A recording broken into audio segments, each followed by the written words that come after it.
Constituição do mundo espiritual. Como explanei em outras oportunidades, o mundo espiritual está constituído de 3 planos: paraíso, intermediário e inferno, subdivididos em 9 subplanos. A diferença entre cada plano é determinada pela luz e calor. No plano mais elevado, a luz e o calor são extremamente intensos. O inferno, que é o mais baixo, caracteriza-se por ser um mundo de escuridão e de ausência de calor. O plano intermediário situa-se entre os dois e equivale ao mundo material. O fato de existirem pessoas felizes e infelizes no mundo material ocorre porque elas estão em níveis condizentes com o paraíso e o inferno. No paraíso mais elevado, ou seja, o primeiro paraíso, a luz e o calor são muito fortes. Os seres celestiais que lá habitam vivem quase nus.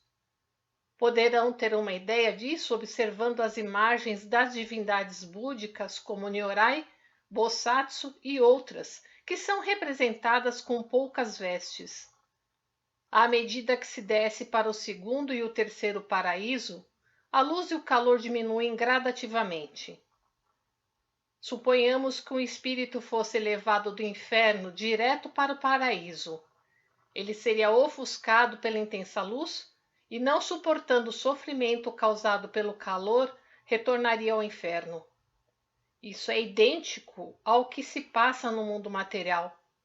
Mesmo que uma pessoa seja promovida, se a posição não lhe for condizente, ela sofrerá. Em cada subplano do paraíso shintoísta, existe uma divindade que o rege. O primeiro paraíso é regido por Amaterasu ou Mikami, divindade do Sol. O segundo paraíso, pelas divindades da Lua, Tsukiyomi no Mikoto e Kamu Susanoo no Mikoto. E o terceiro paraíso, pela divindade Wakahime Gimi no Mikoto. O mundo espiritual budista está em um subplano abaixo do mundo espiritual shintoísta e seu nível mais elevado corresponde ao segundo paraíso shintoísta, não possuindo, portanto, o primeiro paraíso. O segundo paraíso budista é regido por Komyo Nyorai, Kanzeon Bosatsu, e o terceiro por Amida Nyorai e Buda Sakyamuni. No mundo espiritual também existem as várias organizações religiosas, as 13 seitas do shintoísmo sectário, as 56 seitas do budismo, assim como todas as suas ramificações. Em cada uma delas existem suas divindades e seus respectivos fundadores. Por exemplo, no shintoísmo, o Kuni-nushi no Mikoto, que rege a seita Taisha-kyo. Kunito Kotachi no Mikoto aceita Ontaki-kyo. As divindades Tohashira aceita Tenrikyo. No budismo ocorre o mesmo. Amida rege a seita Shinshu, Daruma Daishi aceita Zen, Kanzeon Bosatsu aceita Tendai, etc. Os fundadores de seitas como Kobo, Shiran, Nichiren, Denkyo, Honen e outros atuam como orientadores de cada uma delas. Assim, os espíritos das pessoas que tinham religião durante a vida terrena, ao entrarem no mundo espiritual, se filiam à organização a que elas pertenciam.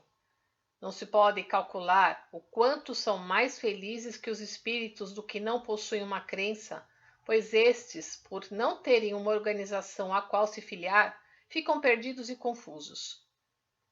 A expressão ser um espírito errante, que é utilizada desde épocas remotas, refere-se exatamente aos espíritos descrentes que perambulam pelo plano intermediário. Assim sendo, quem desconhece o mundo espiritual e não crê na vida após a morte, ao passar para aquele mundo não consegue um lugar tranquilo para viver e durante certo tempo permanece atordoado.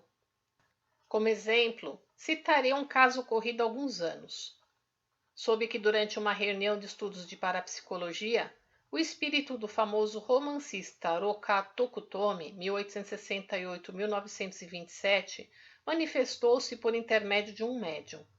Chamaram então a viúva, a qual, pela maneira como o espírito falava e se comportava, confirmou que se tratava do falecido marido. Fizeram-lhe perguntas, mas as respostas eram completamente sem nexo. O motivo é que, em vida, ele não acreditava na existência do mundo espiritual. Vemos que mesmo pessoas que eram eminentes neste mundo, como esse escritor, no mundo espiritual acabam ficando em tal situação. Por conseguinte, as pessoas durante a vida terrena precisam crer na existência do mundo espiritual e se preparar para a vida após a morte. Que tipo de lugar é o paraíso? Ou melhor, será que ele realmente existe? A maioria pensa que isso não passa de fantasia dos homens da antiguidade, mas eu tenho plena convicção da sua existência. Há um episódio a respeito disso. Muito tempo atrás, um bonzo ilustre e um estudioso discutiam sobre a existência do inferno e do paraíso após a morte. Ao final do debate, o sacerdote concluiu que eles existem e o estudioso que não existem. Enfim, alegando que para ter certeza não havia outro meio senão morrer, o religioso sugeriu que ambos se matassem, e em vista disso, o intelectual se rendeu. O assunto não é para brincadeira. O que o bonzo disse era verdade. Se existisse a possibilidade de conhecer o mundo espiritual sem precisar morrer, seria uma grande felicidade. Por esse motivo, gostaria de apresentar a seguir alguns fatos que pude comprovar pelas minhas experiências. Uma senhora de 30 anos, esposa do diretor de uma empresa, recorreu à minha ajuda por estar gravemente enferma. Como já tinha sido desenganada pelo médico, seus familiares me pediram encarecidamente que a salvasse. Ela residia a cerca de 40 quilômetros de distância, razão pela qual não me era possível visitá-la com a frequência que o caso requeria. Por conseguinte, eu a trouxe de carro imediatamente para minha casa. Pensando na possibilidade de ocorrer o pior durante a viagem, pedi ao marido que também viesse junto. Eu, ao mesmo tempo em que a amparava com uma das mãos, ministrava-lhe de orei com a outra, e assim chegamos à minha residência sem qualquer contratempo. De madrugada, a acompanhante da doente veio me chamar e corri para o quarto onde ela se encontrava. Segurando minha mão com força, ela me disse: "Sinto que algo vai sair do meu corpo e estou com muito medo. Deixe-me segurar sua mão. Tenho o pressentimento de que vou morrer hoje. Gostaria que chamasse meus familiares com urgência." Telefonei-lhes em seguida e quando eles chegaram de carro, acompanhados do médico da firma do marido, já havia decorrido mais de uma hora. A essa altura ela estava em coma, com a pulsação fraca. O médico examinou-a e disse que sua morte era questão de horas. No entanto, a enferma continuou em estado de coma, rodeada pelos familiares, sem alteração do quadro até a noite. Por volta das 20 horas, repentinamente ela abriu os olhos e começou a olhar à sua volta e, admirada, disse: "Estive num local tão bonito que nem sei como descrevê-lo. Era um jardim totalmente florido, onde se encontravam muitos entes celestiais de rara beleza. Mais adiante ao fundo, um senhor de ares nobres, semelhante à figura de Kanzeon Bosatsu que se vê em pinturas sacras, olhou em minha direção e sorriu. Ajoelhei-me em agradecimento e justo nesse momento acabei despertando. Agora estou me sentindo tão bem como não acontecia desde que adoeci." No dia seguinte, ela não tinha mais nenhuma dor ou sofrimento. Na verdade, ela se restabeleceu por completo, restando apenas um pouco de fraqueza. Após aproximadamente um mês, ela retornou ao seu estado normal. Esse exemplo nos mostra que o espírito daquela senhora saiu do corpo por alguns instantes, foi até o segundo paraíso budista e lá teve seus pecados e impurezas purificados por Kanzeon Bosatsu. Outro exemplo. Uma jovem de aproximadamente 20 anos foi curada de tuberculose pulmonar grave. Depois de aproximadamente um ano, teve uma recaída e morreu. Então fiz o sufrágio do seu espírito. Essa jovem tinha um irmão mais velho problemático que era beberrão e preguiçoso. Certo dia, 2 ou 3 meses após o falecimento da moça, ele estava sentado na sala e notou uma espécie de nuvem lilás a alguns metros à sua frente no alto. Essa nuvem começou a baixar devagar e ele viu sua falecida irmã em pé sobre a nuvem. Olhando bem, notou que seu semblante estava mais belo do que quando era viva e que usava uma elegante vestimenta semelhante aos quimonos da antiga nobreza. Ela então lhe disse carinhosamente: vim aconselhá-lo a abandonar a bebida. Por favor, pense no bem da nossa família e no seu próprio e deixe o álcool. Dizendo isso, desapareceu na nuvem lilás em direção ao alto. Decorrido alguns dias, aconteceu a mesma coisa, e o fato tornou a se repetir pouco tempo depois. Na terceira vez, uma bela ponte curva, toda pintada de vermelho, surgiu diante do rapaz, e a irmã, descendo na nuvem lilás, atravessou a ponte e lhe disse: é a terceira vez que venho. A partir de hoje não terei mais permissão de Deus para vir. Esta é a última vez. Novamente aconselhou que ele abandonasse a bebida. Depois disso, o fato não se repetiu. Evidentemente, nesse caso, a pessoa teve temporariamente a capacidade da visão espiritual.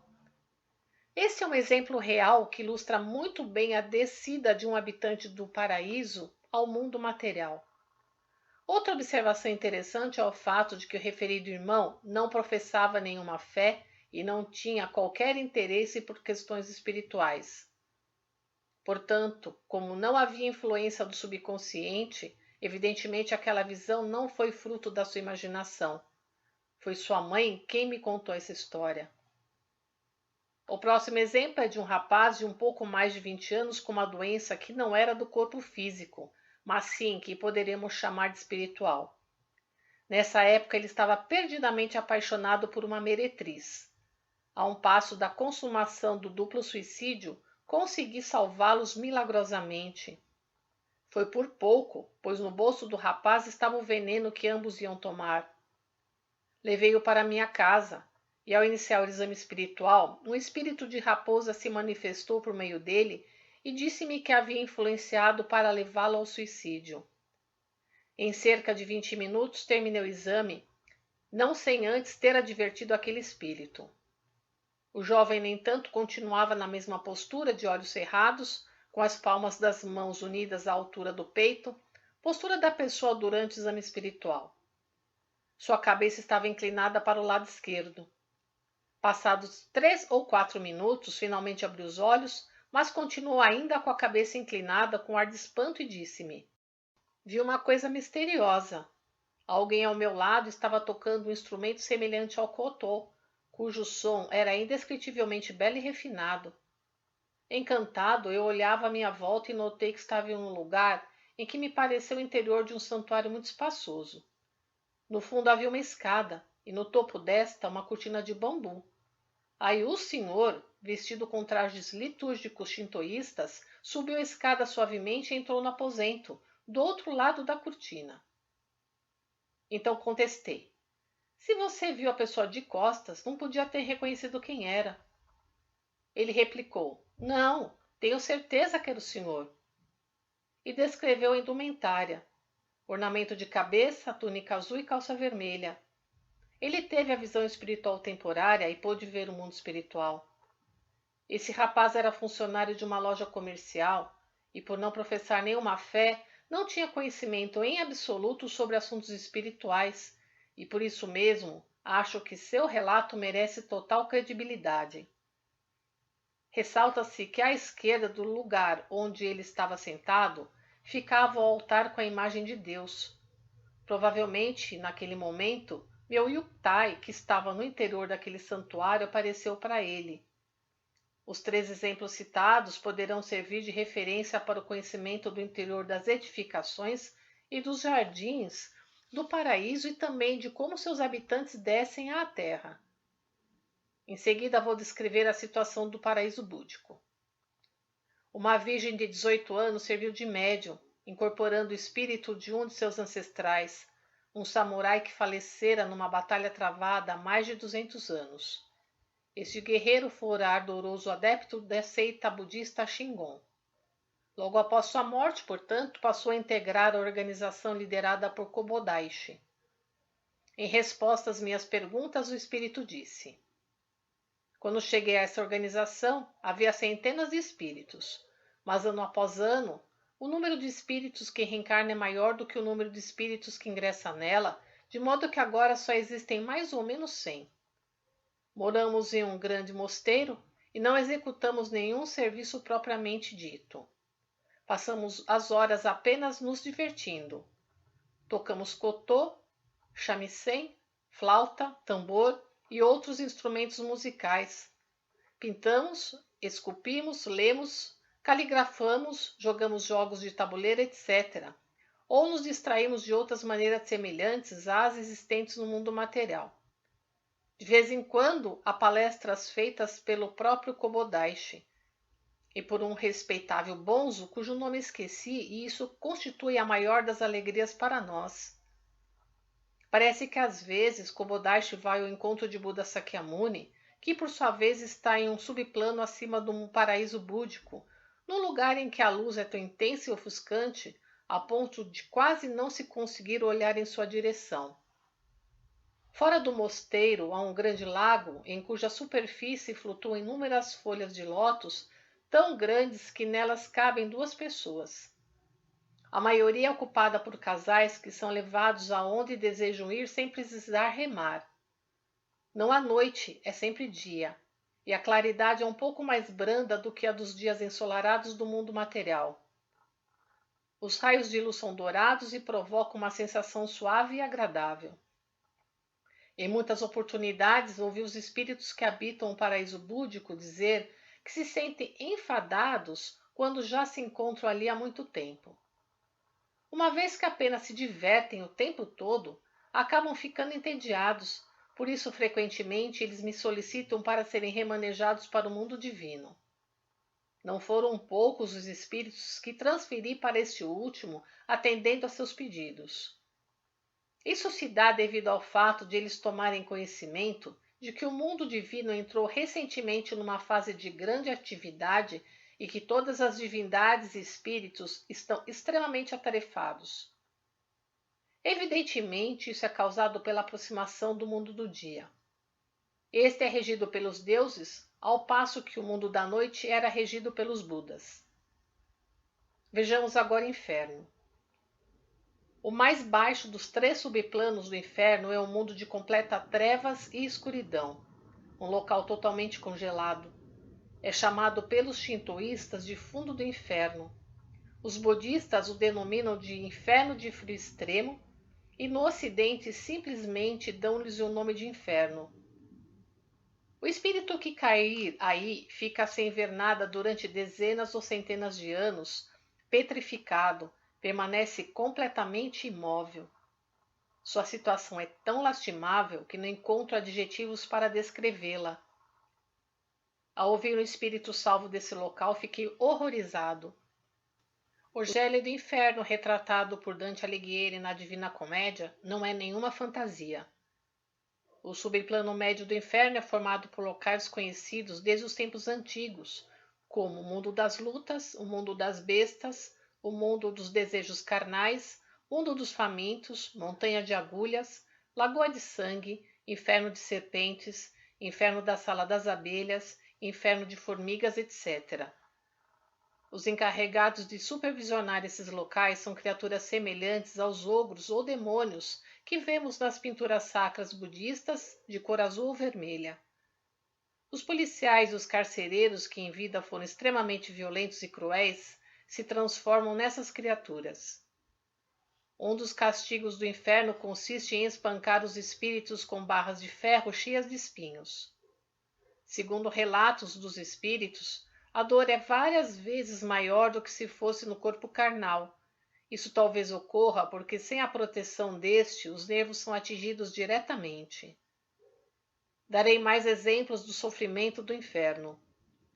A montanha de agulhas é o local onde os espíritos são obrigados a andar sobre agulhas e a dor que sentem é indescritível. O inferno da Lagoa de Sangue é o lugar onde, obrigatoriamente, vão os espíritos das mulheres cuja morte foi motivada por gravidez ou parto.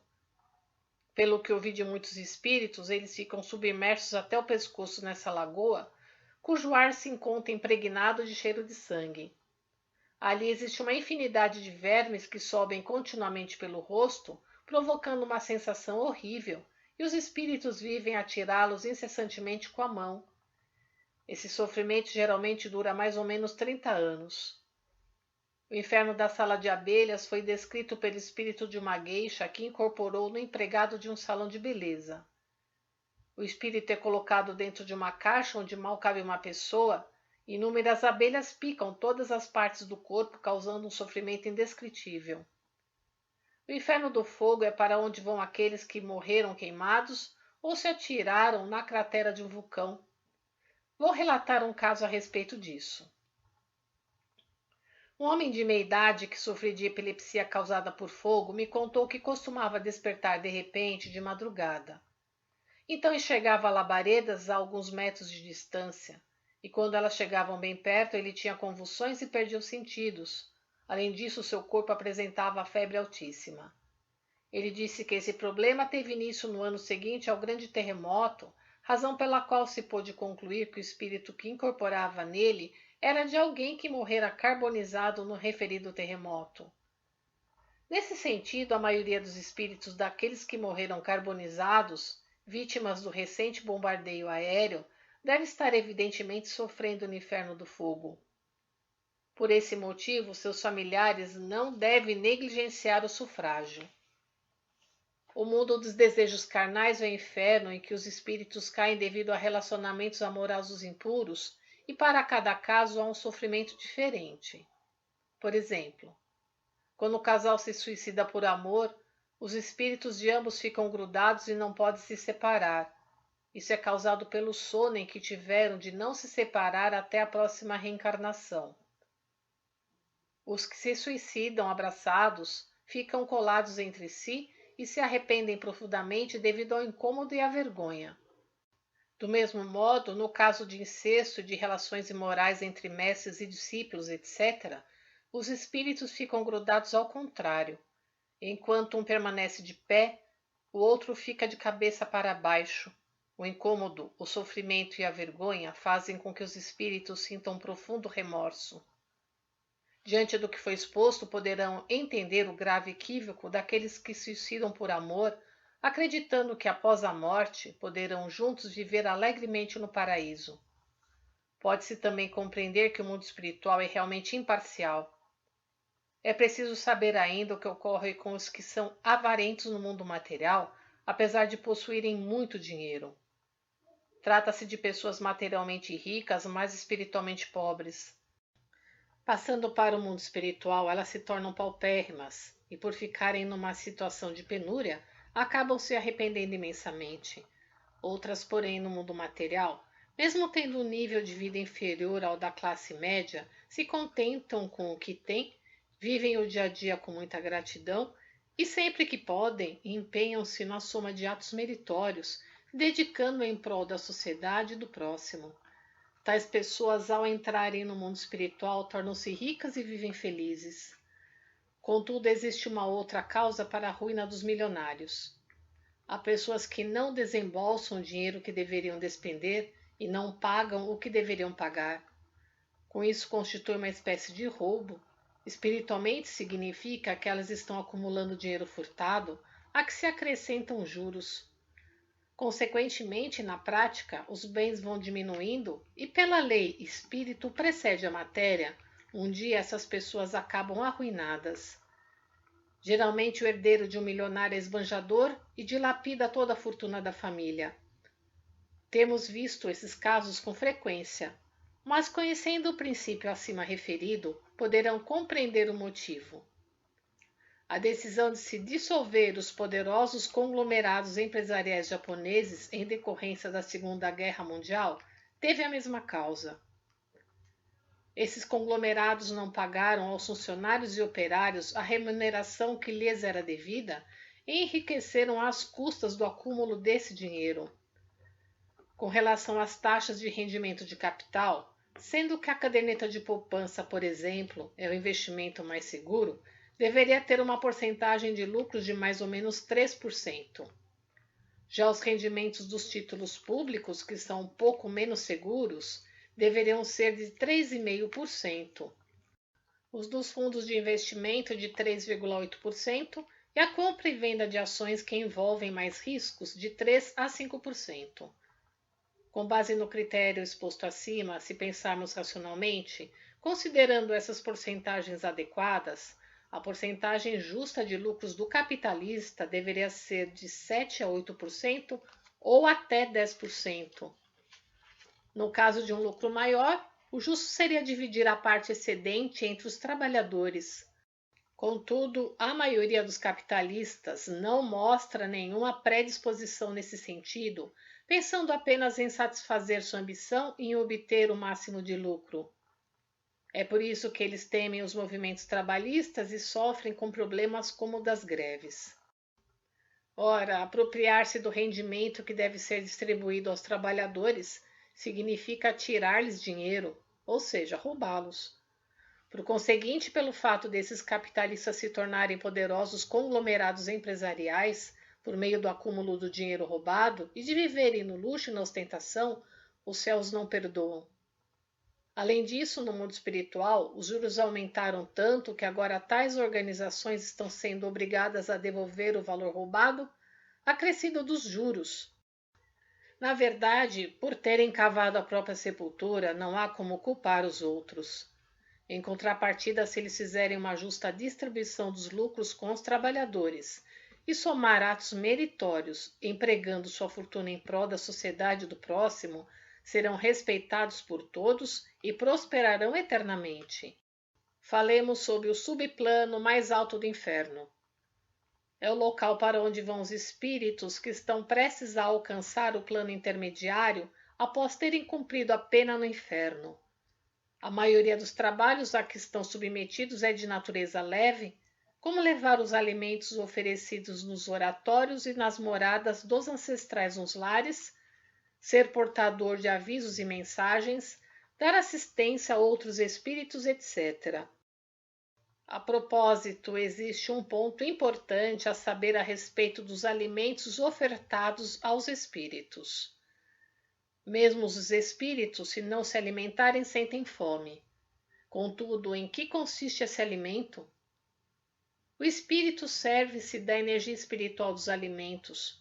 Ao contrário do que se passa no mundo material, ele se satisfaz com uma quantidade extremamente reduzida de comida, por exemplo, uns 3 grãos de arroz por dia. Portanto, o alimento comumente oferecido nos lares é bastante para um grande número de espíritos e ainda resta muito. As sobras são dadas àqueles que se encontram no mundo dos famintos. Graças a esse ato virtuoso, os antepassados dessa família elevam-se mais rapidamente. Sempre que possível, devemos oferecer alimentos aos antepassados, pois se devido à nossa negligência eles ficarem famintos e se verem forçados a roubar para comer, consequentemente cairão no mundo dos famintos ou encostarão em animais como o cão ou gato para satisfazer sua fome e acabarão descendo ao mundo das bestas. Tal como diz o ditado, quem se junta aos porcos, farelo come. Quando o espírito humano encosta em algum animal, ele perde gradativamente a forma humana e assume o aspecto desse animal. No caso da reencarnação, ele nasce como esse animal cuja forma ele assumiu. Entretanto, diferentemente dos espíritos dos simples animais, ele entende a fala humana. Existem cavalos, cães, gatos, raposas, tanuques, serpentes, etc., que entendem a linguagem humana.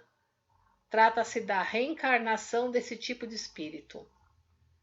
Após certo grau de aprendizado sobre forma animal, o espírito volta a reencarnar como um humano. Devo chamar a atenção para o seguinte ponto. Caso alguém seja acometido por infortúnios após matar cobras, gatos, etc., é porque se tratava de um espírito humano sob forma de animal. Se não for esse tipo de espírito, não ocorrem infortúnios. Existe uma cobra esverdeada chamada de Aodaisho, que costuma viver por várias gerações próximo das casas de famílias tradicionais. Ela é reencarnação do espírito de um ancestral em forma de cobra que está protegendo seus descendentes.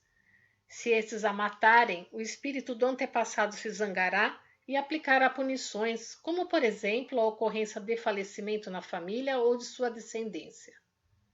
Da mesma forma, quando se destrói o Inari, ou quando se descuida da realização de cerimônias que vinham sendo realizadas tradicionalmente, é comum receber sinais de advertência. Se isso não for percebido, pode ser até que ocorra o fim da linhagem familiar. Por esse motivo, é muito importante ficar atentos a tais fatos. É grande o número de exemplos como esses. Portanto, entre os leitores, sem dúvida, deve haver quem tenha conhecimento de algum caso semelhante. Vou contar uma experiência minha. Certa vez fui ministrar de orei e na casa havia um cão de grande porte. O dono me disse: "O comportamento desse cão é curioso. Nunca sai para a rua, vive a maior parte do tempo na sala de estar e só se senta em almofada de seda de alta qualidade. Se uma pessoa da família o chama, ele atende, mas o mesmo não acontece se for um empregado. Em relação à comida, também é cheio de luxo, jamais come qualquer coisa. Entende perfeitamente a fala humana e não gosta de ficar na cozinha nem nos aposentos inferiores. Enfim, em tudo ele é idêntico com o ser humano." Então dei a seguinte explicação: este cão é um ancestral seu que desceu ao mundo das bestas e reencarnou em forma de cão. Pela afinidade espiritual passou a ser criado por sua família. Por esse motivo ele faz questão que lhe dispensem o tratamento devido ao ancestral. Assim a pessoa se sentiu satisfeita com a explicação. O caso seguinte também é verídico, foi vivido por um dos meus discípulos há mais de 20 anos. Ele tomou conhecimento de que uma senhora de meia idade, residente na cidade de Yokohama, estava sofrendo uma tortura incomum e, cheio de curiosidade, foi logo visitá-la. Ela usava um pano branco em volta do pescoço, e qual não foi a sua surpresa quando ela o tirou? Havia uma cobra enrolada no seu pescoço. Essa cobra entendia a linguagem humana. Na hora das refeições, a referida senhora pedia-lhe a permissão para se alimentar, dizendo que limitaria a comida a 1 ou 2 tigelas. Nesse caso, a cobra afrouxava a pressão, porém, quando tentava comer além do prometido, o animal pressionava novamente e não a deixava comer de forma alguma. Foi a própria senhora que lhe contou por que aquilo se sucedia. Pouco depois do meu casamento, minha sogra adoeceu e eu não lhe dava comida para que ela morresse logo. Em consequência disso, ela acabou morrendo praticamente de inanição. E continuou: seu espírito foi tomado de grande ódio e, para vingar-se de mim, reencarnou sob forma de cobra e me tortura dessa maneira. E concluiu: gostaria de alertar o maior número possível de pessoas sobre quão terrível é o pecado, e assim redimir-me um pouco que seja. Este era o seu mais profundo desejo. Há um equívoco na sociedade a respeito do emprego de animais no trabalho. Considerar que animal é igual ao ser humano. A forma grosseira de lidar com os animais pode parecer doloroso do ponto de vista humano, mas não é bem assim. Bois e cavalos, por exemplo, até desejam esse tratamento, e por isso propositalmente caminham devagar para serem chicoteados. Correm, não por causa da dor, mas pelo prazer do açoite. Entre homens e mulheres existe uma anomalia sexual conhecida como masoquismo, em que eles sentem prazer por meio da violência física. Isso é motivado pelo encosto do espírito de animais como bois e cavalos que gostam de apanhar. Para finalizar, acrescento uma explicação sobre o Butsudan, oratório budista. Seu interior reproduz o paraíso búdico para onde os antepassados são convidados. No paraíso búdico, a comida e a bebida são fartas. Todos os tipos de flores desabrocham. Paira no ar um perfume agradável e ressoam as mais refinadas músicas. Portanto, com base nessa imagem, mesmo que de forma singela, são oferecidos alimentos, flores e incenso. Seguindo esse mesmo raciocínio, nos templos as batidas no mokugyo, nos pratos de metal, bem como o som das flautas, têm um efeito de música. O bater do sino na ocasião em que se oferece comida no Butsudan serve como um sinal para o mundo espiritual. Em 5 de fevereiro de 1947. Compartilhe os ensinamentos de Meishu Sama.